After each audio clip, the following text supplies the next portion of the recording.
Good morning, everyone. Good morning. Before we get started, we'd like to do a moment of silence for Officer Caleb Conley with the Scott County Deputy. He was, of course, shot yesterday afternoon and he passed on.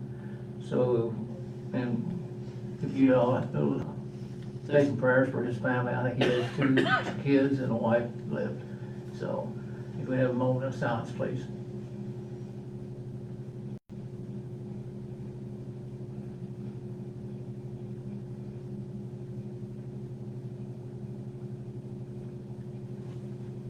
Thank you. Yeah, call the meeting to order. If everyone would please stand for the pledge. I pledge allegiance to the flag of the United States of America and to the republic for which it stands, one nation, under God, indivisible, with liberty and justice for all. Please silence your cell phones. Ms. Suttles, if you have roll call, please. Mayor Plummer, Here. Commissioner Brooks. Here. Commissioner Fields. Here. Commissioner Gray. Here. Commissioner Woodrow. Here. We have a quorum and ready for the transaction of business. Thank you, ma'am. Ms. Miller. Yes, thank you, Mayor. First item is item 4, approval of the minutes. We have the April 25th, 2023 meeting minutes. Are there any comments or questions on this item as presented? If not, may I have a motion to approve? So moved. Second. Okay, we have a motion and a second. Any further discussion? All in favor? Aye. All opposed? Motion carries. Thank you. We do have a special request today from the Bourbon Burn Bicycle event. They are a little bit out, they're running a little bit behind, so if it is the pleasure of the commission, I would go on to the ordinance section and then come back. Okay.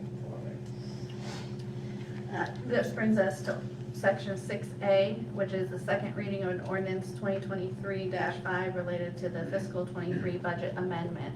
Brad, would you like to brief on this item? Sure, so this will be the second reading. This is on page 10 of your packet. We have not made any changes since the first reading, so I'll just go ahead and read, obviously, the ordinance number and just reread some of the numbers as well. So an ordinance of the City of Paris, Kentucky, amending the annual budget for the fiscal year July 1st, 2022 through June 30, 2023, estimating revenues and resources and appropriating funds for the operation of the City of Paris. Whereas the Board of Commissioners has reviewed the budgetary revenues and expenses for the City of Paris for the 2023 fiscal year. Now therefore be it ordained by the Board of Commissioners of the City of Paris, Kentucky, that the annual budget for the fiscal year beginning July 1st, 2022 and ending June 30, 2023 be amended as follows. Beginning fund balance on the general fund is $11,161,500. Revenues are estimated at $10,368,196, gives us total available funds of $21,529,696. Total expenditures are $10,476,480 with an estimated ending fund balance of $11,053,216. Moving on to proprietary fund or utility fund, beginning fund balance at the July 1st, 2022 was $1,960,588. Estimated revenues of $17,674,750, giving us a total available of $19,635,338.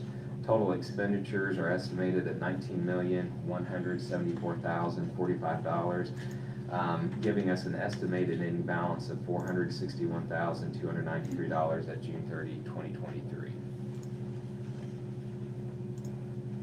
I would move we approve ordinance 2023-5. Second. Is there any further questions or discussions on this item?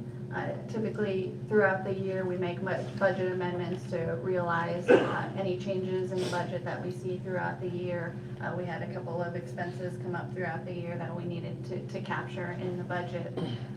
One of the things I did want to make note is that I use these numbers, the amended budget, as we look into next year's budget. So you'll see these numbers repeated in the budget message as well. Ms. Elder, can you call the roll, please? Mayor Plummer, Yes. Commissioner Brooks. Yes. Commissioner Fields, Yes. Commissioner Gray, Yes. Commissioner Withrow. Yes. Motion carries. Thank you, ma'am. That brings us to item B, which is Executive Order 2023-1. The City of Paris during COVID implemented a emergency executive order. This allowed some authority, especially related to some purchasing needs related to the national emergency. Federally, this national emergency has been ended, so this is really a house cleaning item that we are looking to then issue an executive order to end our local emergency as well. Brian, did you have any other items on that? No, I think this just follows suit with what government entities are doing. So moved. Second. All right, we have a motion and a second. Is there any further discussion or questions on this item?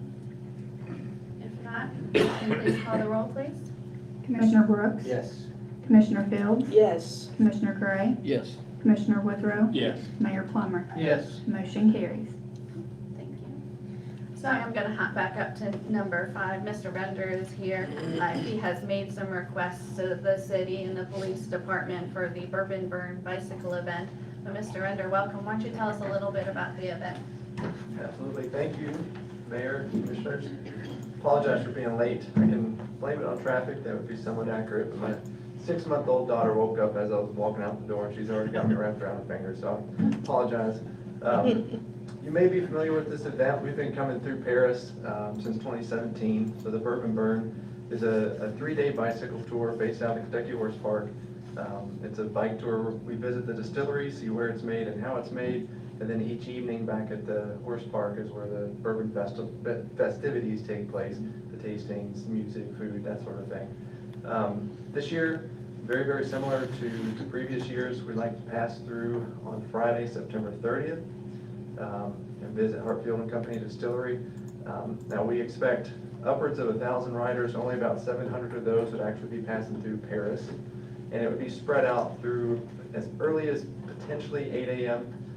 For the fastest riders, and the slowest riders would be coming through around 1 p.m. or so. So it's not as if they're all hitting at one time, kind of taking over. And then there are short, medium, and long routes too that kind of stagger the riders as they come through town. What we have found to have worked best for the last couple of years, so that we don't clog up Pleasant Street there around the distillery, is to actually shut down East 4th Street from Pleasant and then back around the distillery to Stoner. We work with the police department to close that off, and that allows the cyclists to park their bikes there. We set up some bike racks and such, keep them away from traffic and not clog up the traffic there in front of Pleasant Street. And that's worked well in the last couple of years. That's essentially why I'm here this morning, to just request that again. As in past years, plan to work with the police department to identify any potential areas of concern, intersections that may need traffic control during those hours. A couple that come to mind would be the bypass out of Peacock, and then potentially Main Street or 68 at Hume Bedford is one of the routes coming in that way. All of this is with a caveat with the construction through along Main Street. And even last year we had to kind of throw an audible right at that morning when one of the intersections that they had promised to be open, not the city, but the construction workers, like, as long as you use this one, you're fine. Of course, that was the one that was closed that morning, so all that comes with somewhat of a caveat, just knowing that construction's a moving target. So the main request being the closure of 4th Street from Pleasant to Stoner. Any questions? Thank you. If not, may I have a motion to approve the request? So moved.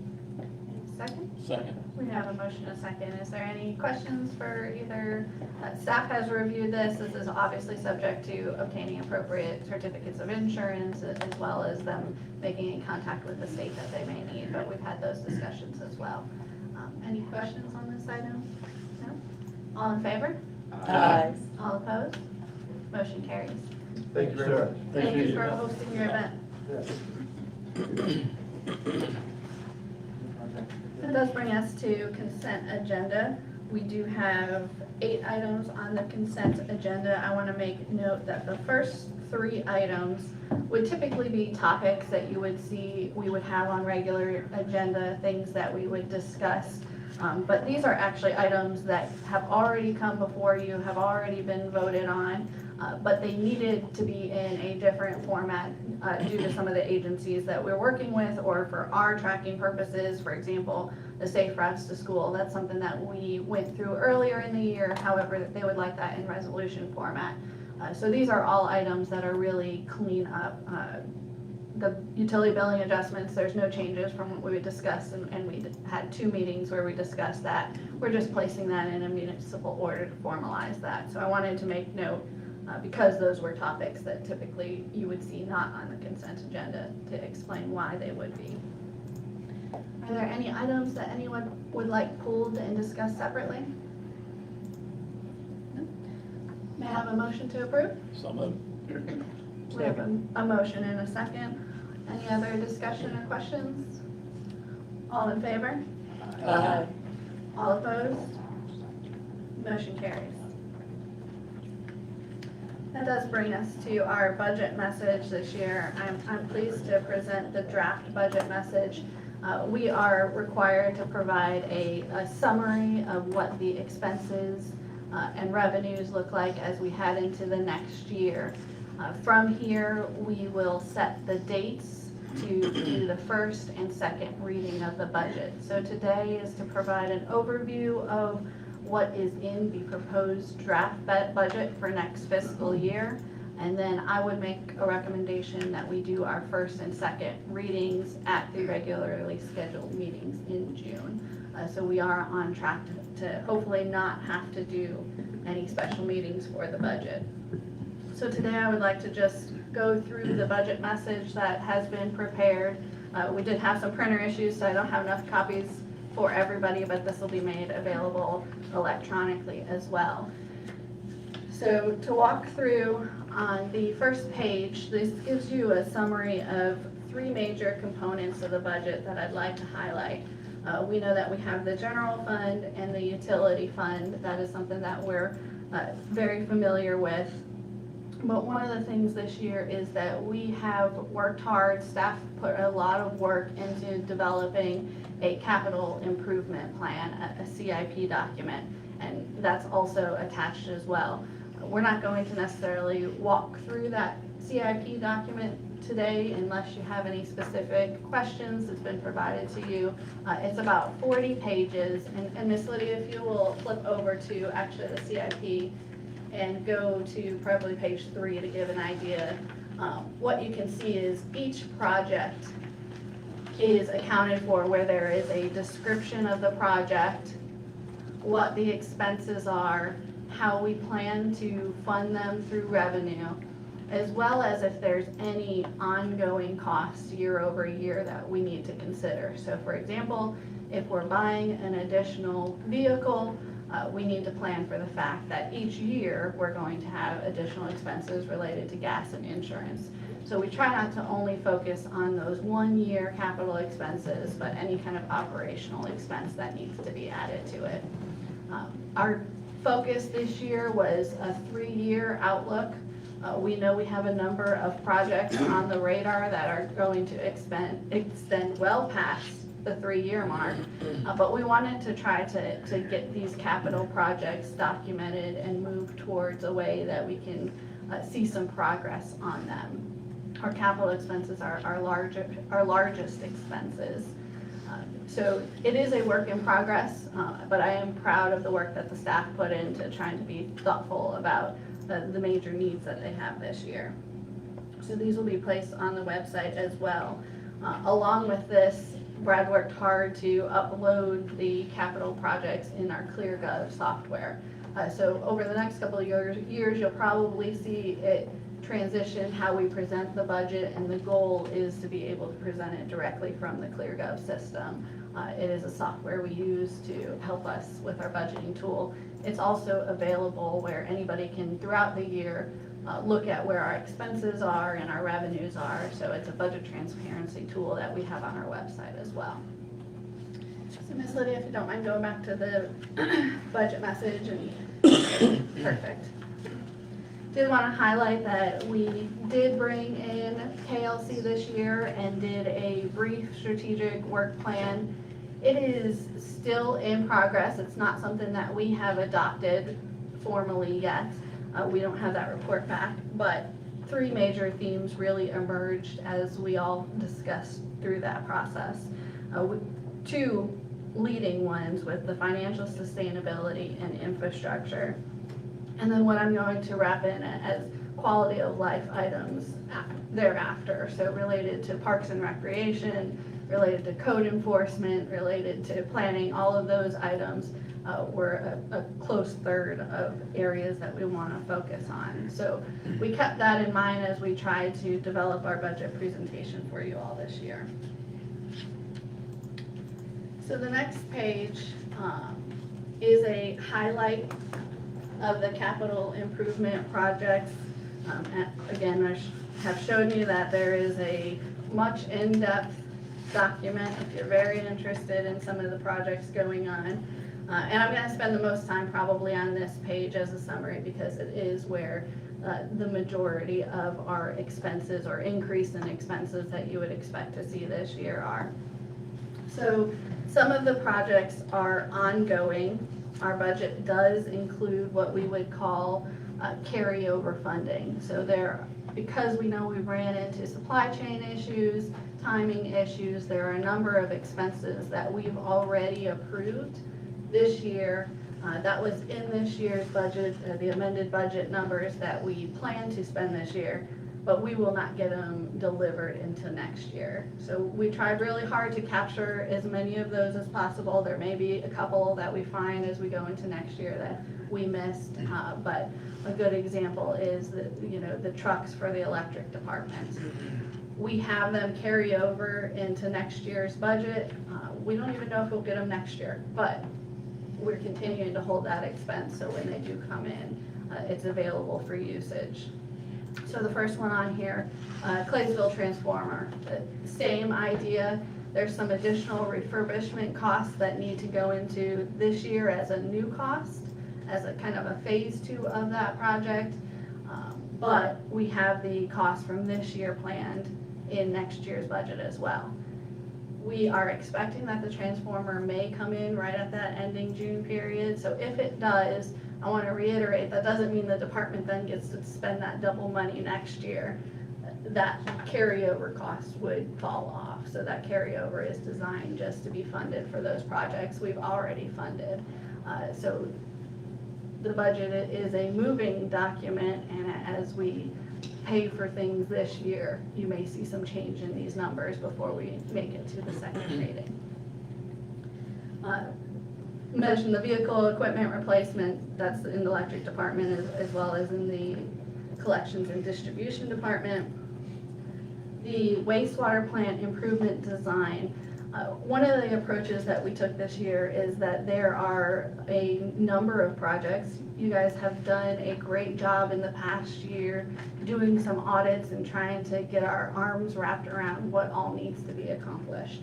I know that we brought in an engineer a couple of years ago to do a study, and they identified somewhere near $40 million worth of projects that needed to be completed. So with that, staff has worked really hard this year to break down and try to prioritize how do we start on those projects. We know that in order to fund all of them, we would need a lot of cash up front. Capital expenses in utilities particularly is extremely expensive. So we took the approach of let's start with some design costs. Let's start with creating some project profiles so that we can know exactly what funding we need. We can hopefully seek some grant funding further. So you see some of those designs throughout our, this is an example of 1 or 2, but you see that throughout the budget as we're working to try to get some of these projects designed to move forward on them. Wanted to highlight, we also plan to do some upgrade to our utility billing software. That's something that I believe is very important in our upcoming budget. We also have been working and have obtained KIA funding for some improvements to our water plant. You will see actually later on this meeting that project came in over budget, at least engineering estimates. I can think that will be a continued trend for us. So we are going to be seeking to go back to KIA, which is a loan, and see if they will give us some additional loan money. So that is all captured in this budget to try to continue to fund those items. We also know, for example, the transfer station, that continues to be a main budget item for us to consider. We have been very fortunate to receive the grant funding of the $2 million for CDBG that we have, but we know that the project overall is anticipated to be about $4.6 million. So we have additional grants that we've applied for that we hope to bring down, but if not, we know that we're going to have to issue some loans in order to try to finish that project as well. The last two under the utility fund that I wanted to highlight on here are the water tank design and the sanitary sewer expansion. Those are all related to cleaner water funding. So these are, a lot of these projects that you're seeing are funds that we've obtained other sources of funds from, and you'll see that in the summary when we get to the department. You'll see the revenue sources. Our loans and our grants is substantially up from last year.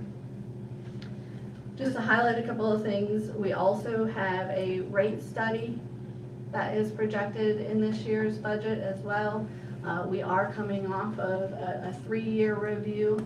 We believe it's important that we continue to review that to make sure our rates allow us to have a safe, sustainable system with the lowest rates possible. So we will be looking to do a new rate study this year, and as part of, as we head into the budget or next fiscal year, really looking at our overall rate structure on a number of things. Just a couple of highlights on general fund. We do have some police cars that do need replaced. The department is requesting 11 vehicles be replaced. We were not able to put that full amount into the budget. However, that's not that it's not a need. We do still have a need for some additional vehicles. We are going to work over the next year to continue to make sure our preventative maintenance schedule, our assets are well documented, and that we have this planned out and prepared, which I know that they do a great job of controlling their assets. We've audited a number of things this year, and they've always been able to come to us and have a full list of exactly what they have and is accounted for. So we will continue to do that, but we want to get this process started, because with anything, things are taking longer for us to receive them. And we know that if we don't get some vehicles ordered, we likely won't see them until into 2024. One of the things that, as we move forward on this, we will likely in the beginning of June start that process. We've already done the RFP, we have the amount. We'll bring to commission to consider to move that along if everybody feels comfortable with where the draft budget is proposed. But we also have one totaled vehicle that we've experienced and that we'll get insurance reimbursements from. So we'll be looking to replace 7 vehicles at that point. I also wanted to highlight the street resurfacing. We receive about $185,000 from the state each year. Unfortunately, that amount seems to be dwindling each year, but our needs continue to be there, and our costs continue to increase. So we do believe it's important for us to continue to supplement that amount so that we can keep our roads in a status of repair. So you do see that we've budgeted some additional money out of the general fund for some street repairs. The other item on here is a number of building repairs. That this doesn't highlight all of the projects, but we do have building repairs at the water plant, at the fire station, as well as the old water plant that's between the power and the water plant. We're seeing some issues with roof repairs, things like that need to be addressed. So all of that is captured in this proposed budget. Additionally, some other things on here that I wanted to let you all know is proposed in the budget is the design for what do we do next with the shooting range. We know that as that project moves along, we have to have a plan for what we do with the shooting range. So we have allocated some funds in order to develop a plan there, as well as last year, we were successful in doing some sidewalk replacement grant funding in order to assist some citizens with repairing their sidewalks. So we'd like to maintain that project as well as some money for demolition related to some of the blight challenges that we have. So that was the big chunk of it. If you go to the next page, personnel. We do have budgeted to have some adjustment to our wage scales. And as we discussed in our health insurance, we do have some increased health insurance costs. That is all captured in this proposed budget. One of the items that did come up was some discussion related to the hazardous versus non-hazardous retirement system for our police, fire, and EMS. It is an item that I believe that conceptually we'd all love to do. When we look at the ongoing costs, I was not able to bring to you a proposed budget that got us all the way there. What we did do is put some funding towards it with the hope that throughout this next year and into the following year, that we're able to look additionally at revenues, we're able to implement our budget in a way that we are able to bring that forward as a recommendation. So one of the things we have to look at is what is the ongoing year-over-year costs versus one-time costs for capital. And so ongoing year-over-year costs, we just were not able to get where we needed to be in order to make that recommendation. But we did put some money in the budget to get towards that. I think it's imperative, you know, we have discussed it, and there's just not enough money with all the needs that we have. This hazardous duty retirement, you know, again, looking at the deputy in Scott County yesterday, it's, to me, it's a no-brainer to try to get back there. So I'm happy that we're taking baby steps to get there, so I appreciate that. Absolutely, and I think we all had that discussion. We all believe it's where we need to be. It's a matter of getting the numbers there. So it's something that thankfully we're in a situation where the pension contributions are estimated to actually decrease over the next couple of years from the state level. And so part of that is looking to go, okay, well, we're not necessarily going to decrease what we plan to pay so that we're closing that gap. There is concern from particularly the EMS side of the equation for staffing related to that and retaining employees who are looking for hazardous duty pension. So it is something that is important to all of us. It's just the amount, the cost and the amount for this year's budget. We were not able to find the additional revenue to get us all the way there. Some additional things that I'd like to highlight is we did some moving of some funding. So the city clerk is currently its own department line item. There are a number of general administration people who fall into general admin, such as human resources, finance, AP. So we were looking at simplifying the budget, and we've wrapped the city clerk into the general administration budget. So you'll see some of the moving of those numbers up and down. Highlighted that it shows that the police department has gone up a number. This is to capture the fact that mid-year last year, when we authorized the school resource officer, they received an additional body to backfill that role. But it does not capture an additional police officer on top of that currently in the proposed budget. Same thing with dispatch. Throughout the year, there was some additional staff added. This is to capture that additional staffing, but is not recommended as an additional on top of that this year. We are looking to bring our custodial work in-house part-time. So you'll see that impact on a part-time budget headcount. One of the other things that we were looking to do is our collections and distribution crew, or sometimes it's called field operations. We haven't finalized all of that, but it's currently supervised under the wastewater plan. So while we have some things to finalize out and figure out before we make a recommendation to actually make the movement, we do believe that that department is in need of being its own department with its own superintendent. So there is funding that is available for that. With that, we're also seeing the GIS as we plan for the future, for succession planning and for retirements. We are looking to take GIS and make it into its own self-sustaining role, which it currently is a full-time role as is, but it gets pulled in a number of different directions. So with that, we'd like to make sure that the wastewater plant has the right number of operators as we pull employees out of that unit.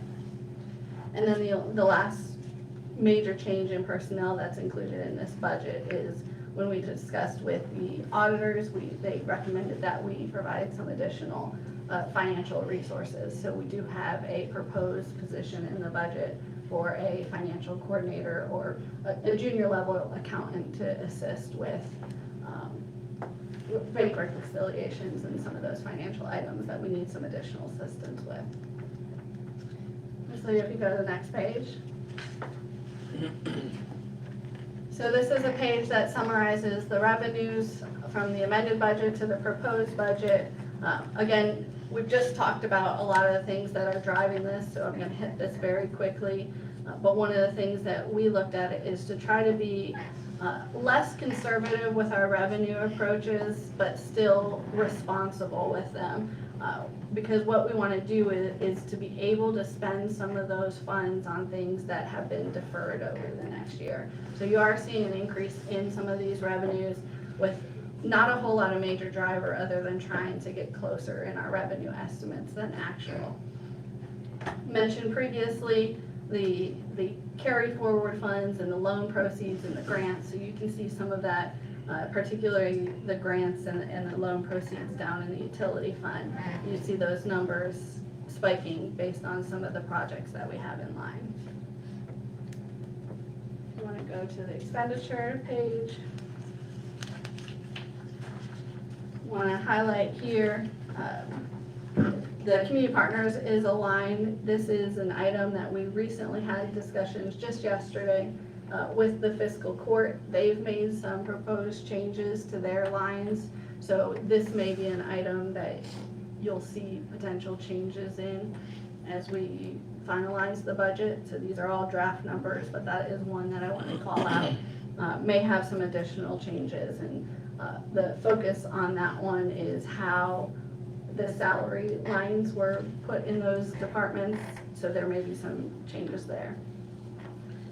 City clerk mentioned that that's rolling down to general administration. Also wanted to highlight again, this is a good show of the carryover of the projects. For example, in general admin, you see that is up quite a bit even when you do wrap the clerk in. The main driver, that's going to be the elevators that are going to be funded. So you would expect to see that drop back down next year. That's not going to be something that you see year over year. Police and fire still maintains in our general fund to account for about 60% of our general fund expenses. So we continue to put a lot of funding towards our public safety initiatives, and that's a good thing. That's where we want to be. Down on power production, want to highlight that's one of our biggest ongoing costs. That is not a major project like you see in the water plants that's driving their budget up. This is the cost to purchase electricity. It's just a large expense for us. Thankfully, we have rates that we're able to provide to our citizens that it is lower with KYMEA that we've seen with other entities. But we do anticipate an increase in that as well. And then the last page is just some additional information that we try to keep an eye on. We always try to look at demographic information, how our books are breaking down. So nothing that seemed too surprising to me. Salary is always one of your biggest expenses. And then capital is one of your biggest expenses as well. So these are just some data points that year over year we'll make sure we're keeping an eye on. So that does conclude my brief presentation on the proposed budget next year. Are there any questions or comments? I'll say it's a very good job. Thank you, Mayor. Okay, so what we will do from here is we will continue to finalize the numbers, and if there's any fine tuning, any last minute information that comes in, any slicing that we can do, we certainly will make sure to do that. But we will prepare the first reading and the second reading to occur in June, based on the budget that's presented before you today. Thank you. I know that was a long one, but I hope it captured everything for you. Brian, we don't need that. Okay. Next item I'd like to take you to is item B, water system loan increase. I've already actually briefed on this in the budget message. This is we're trying to request some additional loan funding from KIA towards our water project. Even with this additional loan funding, we are going to be about $500,000 short on this project. So we will either need to cut back some of the project items, and we're prepared to do that. We've met with staff or try to find additional funding sources. But this item before you is to authorize the mayor to sign the loan increase request form that has to go to the cabinet. Make that motion to approve the mayor for their request to increase the loan amount. Thank you. Second. We have a motion and a second. Any further questions or concerns? All in favor? Aye. All opposed? Motion carries. All right, you've heard enough from me today, so I'm gonna bump number 8 over to Brian for the ARPA revenue discussion. All right, so this may be the last time we talk about ARPA, but just to reorient everyone, there were funds allocated by the federal government to the state, which was then divided among the cities and the counties. There were 2 draws, or tranches, I guess as they called them. So this deals with the second one, which comes to you all. And as difficult as this sounds to process, every city and county under a certain size in the country was allowed to just assume a revenue loss. You didn't have to prove a revenue loss. The United States Department of Treasury just allowed you to assume one, which of course this body did, as I think every did throughout the state. And so that's what we did, assume this revenue loss. The items that you have in front of you has been funds that have been on hold since they were received by ARPA, and then you make this draw against them by using governmental services that were expended by the city. So just the salaries from the police and the fire department alone are way in advance of the 1.2 plus million. So what this agenda item is like we did last year about this time, is to authorize the mayor, Brad and I, to sign this and make the report to the federal government, and those funds will be, why don't you walk them through the money part of it? Well, yeah, actually what this does is it just kind of lets us release those funds, since we're saying that we've technically already have spent that money on police and fire salaries. You know, once I get into the financial report, we just have kind of always reported those as a separate line item in our savings account. Now that now just kind of rolls it up into just our general savings, for us to say that those money have been spent. So what my request is to approve the municipal order 2023-2022.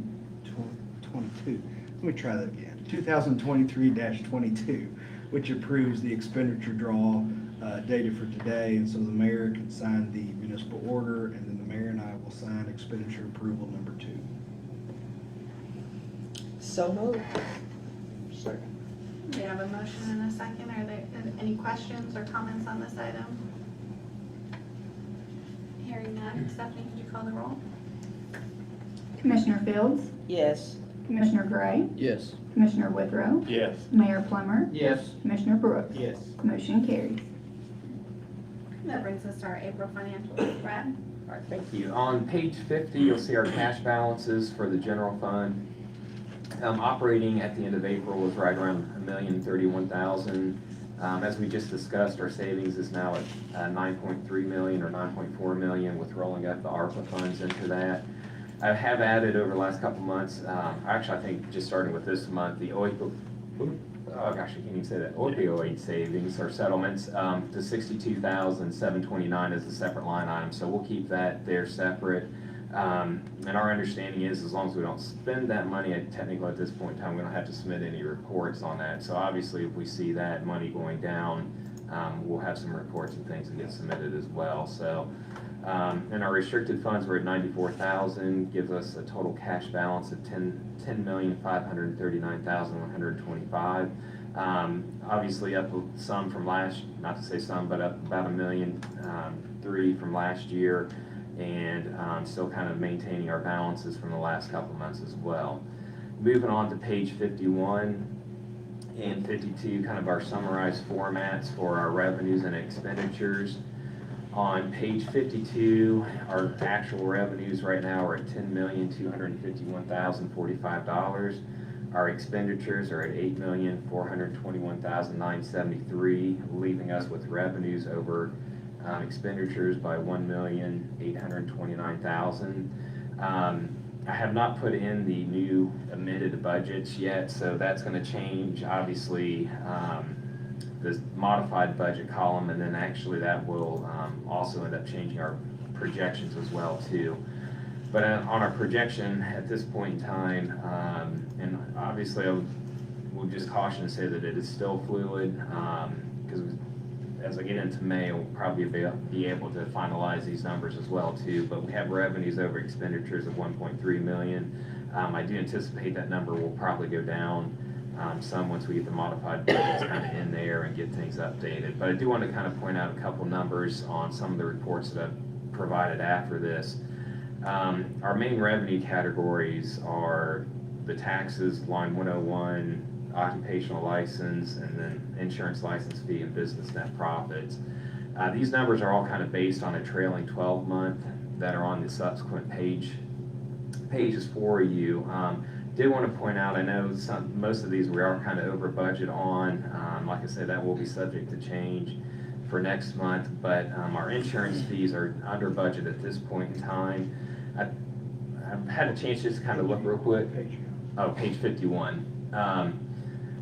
Just looking at it real quick, I think we had a one-time event last year that we forecasted into our budget, but I do anticipate we'll probably be fairly close to the 2 million. We may still be under, but I think other than that, our revenues are still looking really good as far as projections go.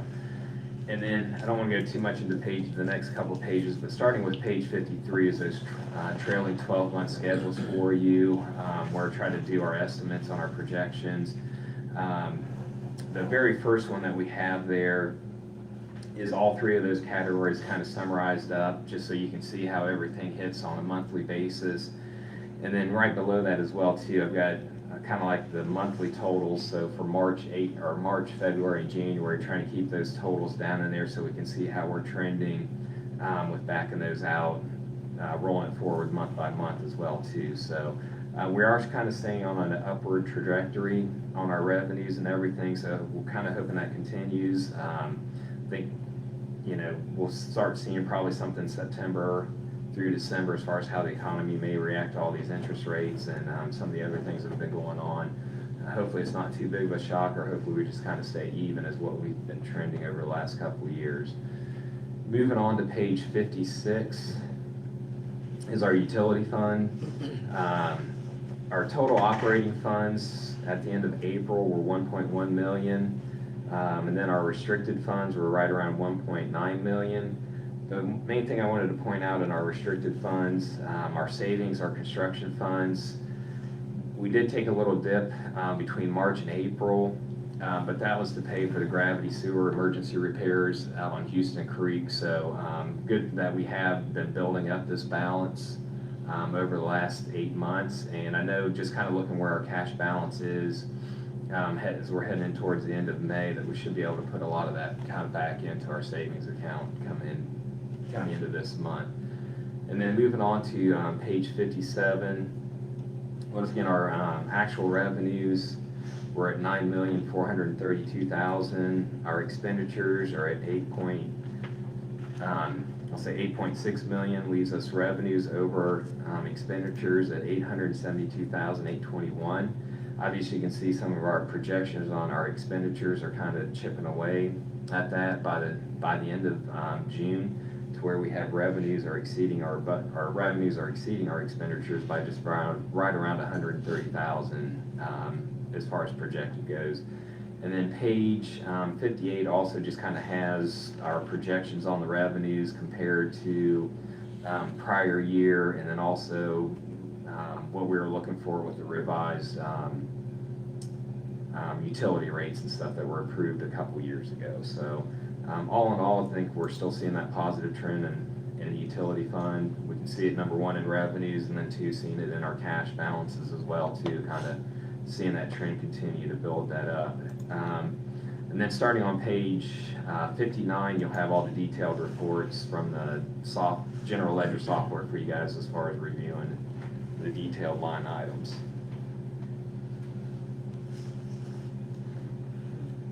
Thank you, Brad. I have a motion to approve, So moved. Second. and we have a motion and a second. Are there any questions on this item? Hearing none, all in favor? Aye. All opposed? Motion carries. Thank you, Brad. So that brings us to outside agencies. Miss Betty Ann, do you want to get us started?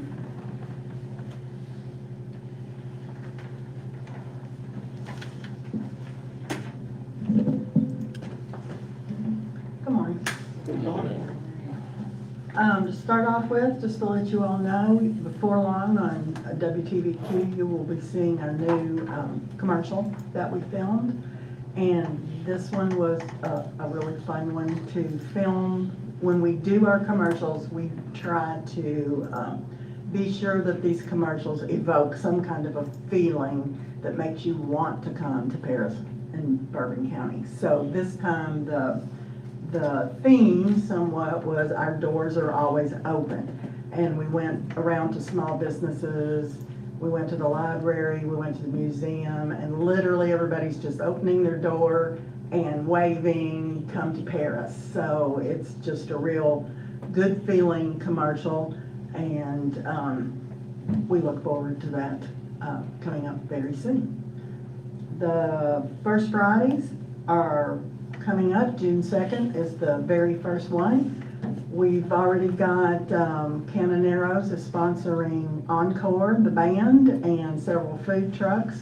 We're encouraging all the merchants to put cornhole games out, to put big Jenga games out, whatever they want to do, have some activities for families to enjoy while they're downtown. That'll be from 6 to 9, and the streets will be closed this year, as was the big request last year to do that. So we listen. So that's June 2nd. July 7th is the next one, and August the 11th is after that. And of course, the stores are also open downtown for business. If you've been down by Secretariat Park, you can see that it's not the beginning phase, it's more like the second phase has started, where they have removed the sidewalks, they're getting ready to do grading, and then before long, they will be putting in the bricks and the back wall. The brick campaign is still going on, and you have an opportunity to buy a brick up until July 1st. And so far, we've got about 80 bricks so far that have been sold, different sizes. So we're doing very well with that. We do appreciate seeing the pretty hanging baskets that were put up downtown this year. And thanks to Mike Smith and his crew, and I guess Jamie, for getting those up. They look good, and we can't wait to see them grow out and add some color to downtown. Juneteenth is coming up on June 17th, so we do need more vendors for that. So if you know anybody that is a vendor and would like to take part in that celebration, just let Arthur Newberry or myself know. And that's it. Thank you. Thank you. Thank you. Ms. Lauren?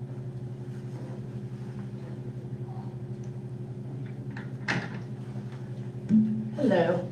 First and foremost, June the 13th we will be having Leadership Bourbon County come to a city commission meeting.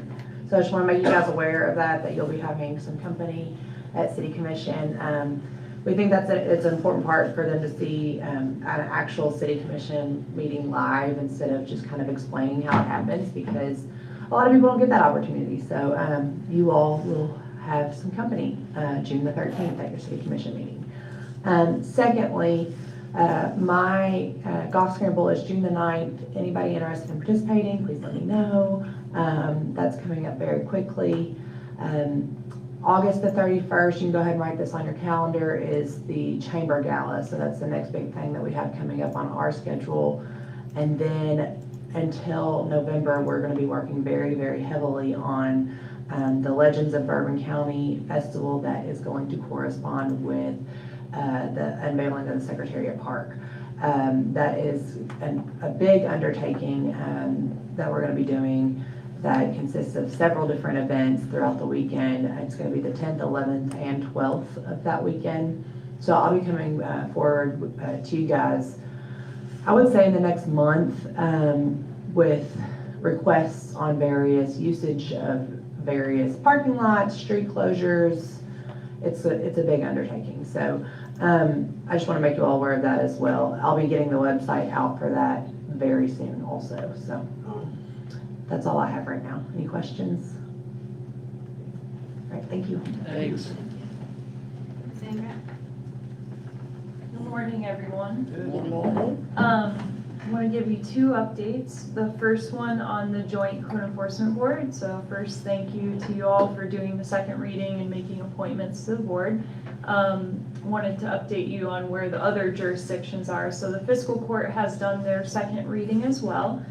We are expecting 2 appointments to the board from the fiscal court at an upcoming fiscal court meeting. And then North Middletown has conducted their first reading of the ordinance. So the next North Middletown City Commission meeting will expect a second reading and an appointment. So with all that said, the goal is to have a first meeting before the end of June, so that with the board convening, we can transition with the planning administrator role changing at that point in time. As far as the revitalization overlay district for the West Side neighborhood, I did want to make you all aware that the Planning Commission did recommend approval of a zone text amendment, which establishes the ability to have a neighborhood overlay district. So I look forward to presenting to you all at a future City Commission meeting about the revitalization district, and so I'll look forward to doing that in June. Other than that, last reminder, the open house for floodplain maps, the new floodplain maps, is on June the 7th, and it's from 5 to 7 p.m. at the library. This is a regional open house for the Licking River watershed, so we have invited other communities to attend as well. State representatives will be here from the Division of Water, and some other mapping consultants will be there as well. So please encourage property owners that are located in the floodplain to attend this, because we'll be able to look up their property and talk about flood mitigation. So that's my last update. Thank you.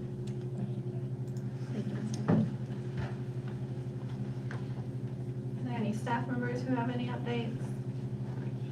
The elevator, Murphy elevators here, they're starting to break down the old elevator, taking all the old parts off. They'll use those to keep the one that is working going until they get the new one built.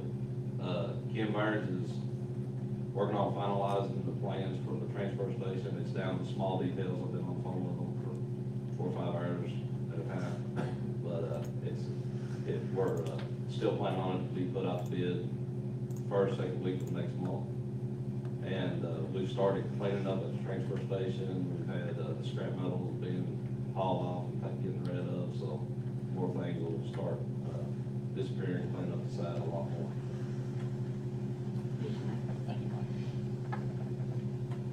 We do have most of the staff here if you guys have any questions about the budget. I did not throw it to them specifically during the presentation, but they were instrumental in developing the budget, and I thank them for their efforts. So certainly, if you all have any questions for them, feel free to either today or reach out, and we can have those dialogues. So, did you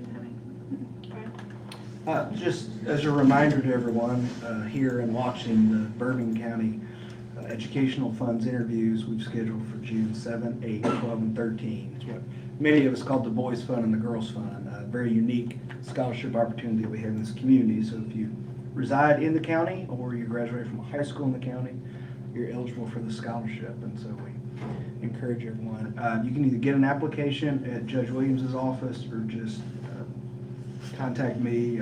The email is bourboncounty.educationalfunds@gmail.com, and any of the 6 of us will get you the application and your online sign up. More germane to the city, did everyone get this from KLC? So this is, basically they do a nice little summary of all the new statutes that were passed by the General Assembly. So things in here to highlight. Well, We I'll didn't get get this. Okay, I'll get this to you all. We'll pass it around. But one, there's a couple things I think you all may want to look at. We can talk through them. One that I know has an immediate, well, in July, has an immediate impact, deals with procurement. So what the city ordinance is, well, state law is anything above 30,000 requires to be advertised in your local newspaper, and then bid at that. That threshold amount is 30,000. The statute is raising it to 40. But then that kind of ties within the city's procurement policy that we set out in detail, I guess originally in 2016. And so the tiers to that are, the city manager has the authority to make purchases of 5,000 or less. Of course, you have to get 2 quotes as best you can. The tier between 5,000 and 15,000, the city manager consults with the 2 members of you all who comprise the audit committee. And in the 15 to 30 threshold, that's where it comes to you all. Of course, this doesn't apply in those true emergency, middle of the night purchases that we have to deal with. So, I mean, my recommendation would be, I don't think you have to, the way we wrote the prior ordinance, but it's probably a good idea to amend the ordinance so that it goes up to 40,000, which follows the statute. But if we're doing this, I thought, now's the time if you want to adjust any of the tiers, the 5 to 15, whatever it may be. So we could easily do this in June so that it rolls with the new fiscal year. So Do that, let's let Jamie review it. You recommend us what you want, but I think at least the 40,000 to keep up with state law. okay. Is there any comfort level for it? And of course, we'll look at what other communities do, but is there any comfort level at this time to look at the rest of those levels and potentially see some increase? Because I certainly don't want to bring back something that is not I comfortable. think it's on you. You've been here long enough to know what works and what Step out on that ledge. Yeah, that's fine. You know, having been on the audit committee, or what you're calling the audit committee, we haven't had that many requests, I don't think. So it might be okay. And of course, the departments do a good job of multiple quotes and bringing it forward and making sure that they look at everything, so.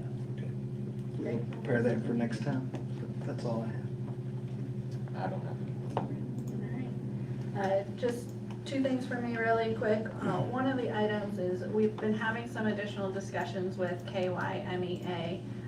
As you know, that we currently have our diesel power plant, and we currently are under a system that we operate and do a test twice a year per the contract, and we're available to run as needed. And so we do get a good credit on our power costs that we then pass on to our residents. They get the benefit of that credit. In some discussions with KYMEA as we head into the summer months, they are looking for us to increase the amount that we run. So we've been meeting with them, talking with the department's been involved, as well as Commissioner Withrow, and to have some discussions with them. One of the things that is outstanding, and I'll let Aaron speak to the technicalities if you like, but there is some mechanisms, the way our lines interconnect with KU lines, and we are needing some equipment. They're called reclosures. We anticipate that the materials will cost about $10,000 for the relays. and then probably $20,000 to $25,000 in engineering services and potentially a generator study. So we are looking, it would be above, well, these individual things other than the engineering would not necessarily be above the authority. The full cost of the project that we're looking to do would be about $40,000. So we would like to get moving on this fast. I don't generally try to bring these things off agenda with you, but I would like to request a motion to approve us to move forward with the purchases needed to perform these relay functions. And so, Aaron, did you want to add anything to that? No, I think that surmises it pretty quickly and easily. Mike, I know you've been involved as well. Did you I have? think it's very important that we move forward. It's a safety measure to put these on, plus the monetary thing that spending 40, we probably take in $500,000 a year for having the generators, and it's just something that's got to do, because one event could cost millions over there. So I would make the motion to approve the purchase up to 40 or whatever the ceiling needs to be. Okay, we have a motion second. I do want to note, we'll make sure we review all of the budget lines, and if there's any additional budget changes that need to bring forward, we will do that as well. Any other questions or comments? Okay, all in favor? Aye. All opposed? Motion carries. Last thing I had on my list is, as we head into June, it's hard to believe that it's approaching a year that I've been here with the city. It's been a great year. The people here have been fantastic. We've got a great team, and I think we're really headed towards some wonderful things in the next couple of years. Per my contract, we do require you to perform an evaluation in June. Last time, we did a 6-month review to make sure that I was in line. We want to make sure that you all have the opportunity to provide any coaching or guidance of the way things are going. If you have a vision, we want to make sure that we're getting all of that on the table. So last time we did this, we took the approach of we provided a written eval to be completed, and then 2 of you sat with me to discuss the evaluation once it was compiled.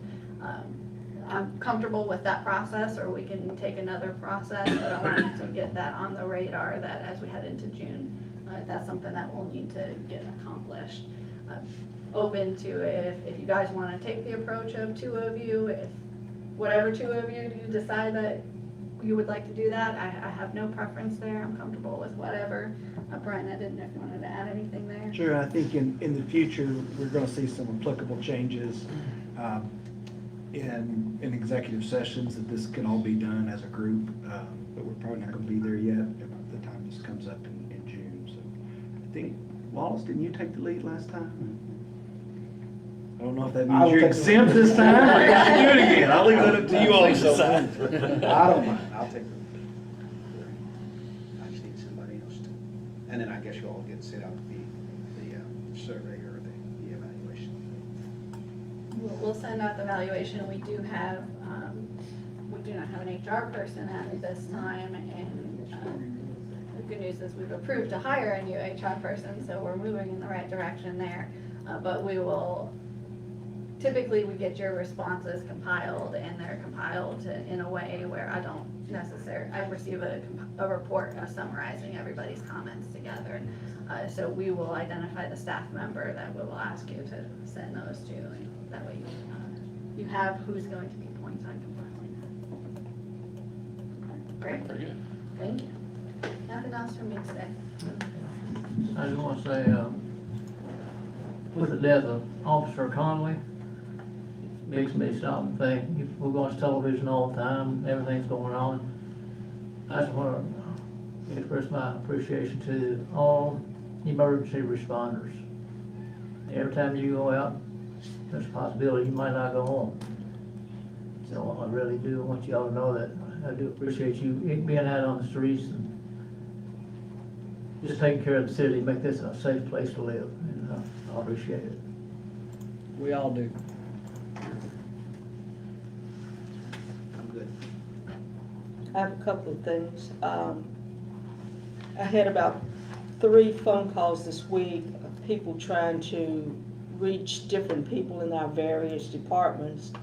They are not particularly happy with our phone menu system, and they are concerned about whether or not they can actually talk to a person before going through the whole menu. They felt that took too long when all they needed to say was, my name is so-and-so, I have this problem, can you transfer me to this? But you do have to listen to the menu. And I don't know if we can change that or not, but that was one of the concerns that I received in the past couple of weeks, that our system, our menu system is just a little bit too long.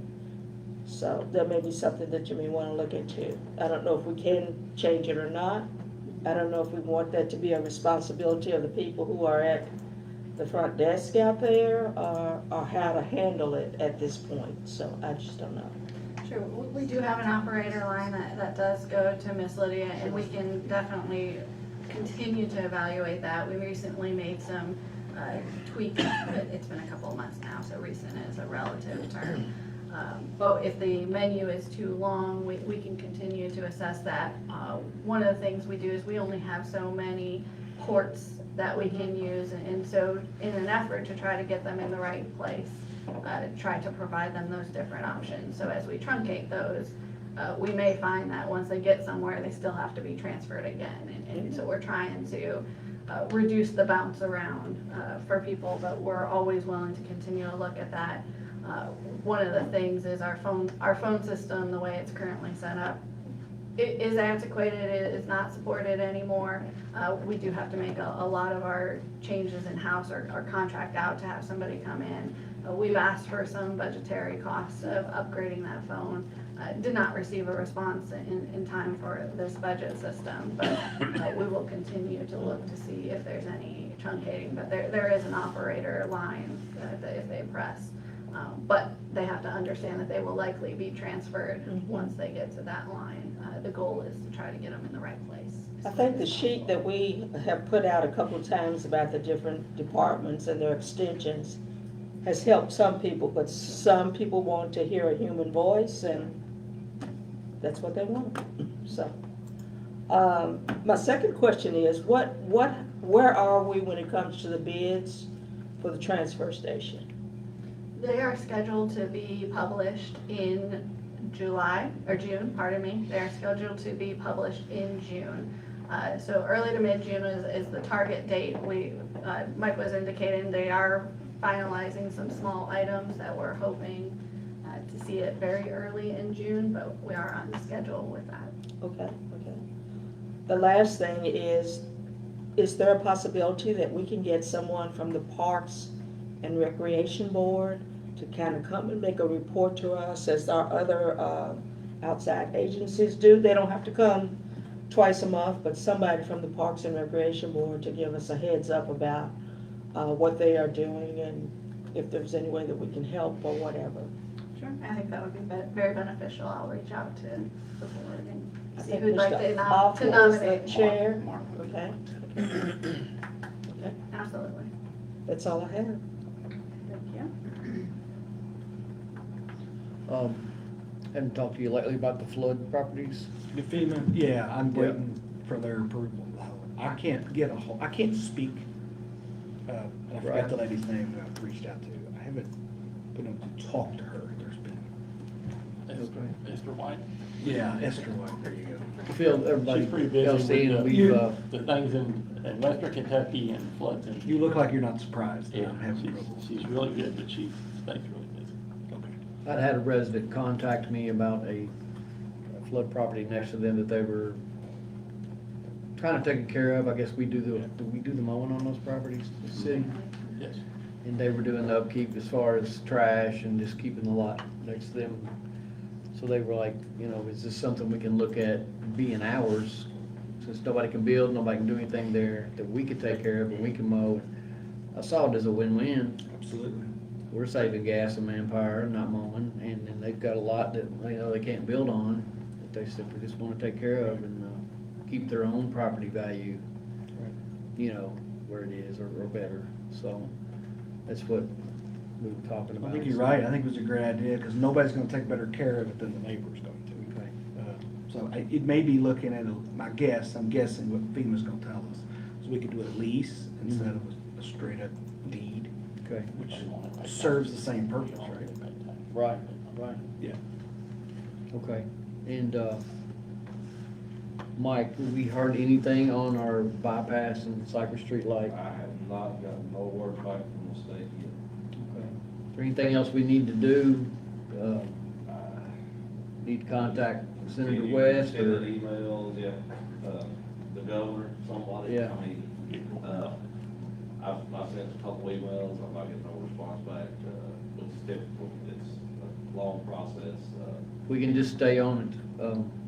And again, for anybody not familiar with what we're talking about, when you're coming from Georgetown Road down to the Save-A-Lot Tractor Supply area, that light, when you go to turn left on the bypass, you either have a yellow blinking light, you know, or the main green light, and you could sit there, especially in the afternoon, 4:30 or 5 o'clock, you could sit there through 2-3 cycles, or watch people jump out in front, you know, cars jump out in front of cars and just barely miss having an accident. Chief, do we have many accidents at that intersection, or can you say? People just jumping out in front of other vehicles? Okay. It's been an issue for some time, I mean, I can remember. Well, I think we've got a light that we need at Cypress bypass at Walgreens. You know, when you go to Walgreens and go to turn left there, you get a green arrow and the oncoming traffic stops. Then you get down to a main intersection like Cypress, and you just have to take chances, so. Now they run up to the bank. Oh, it's scary just to sit there and watch, but, that's all, I just want to continue to follow up on those two things and figure the greasy wheel gets the grease, or the squeaky wheel gets the grease, so I'll be the grease and the squeak. It's good. Thank you. I'll just make the motion to go into executive session pursuant to KRS 61-810-1C. All in favor? Aye. Opposed? Motion carries. Was that you, Wallace, on the second? Yes.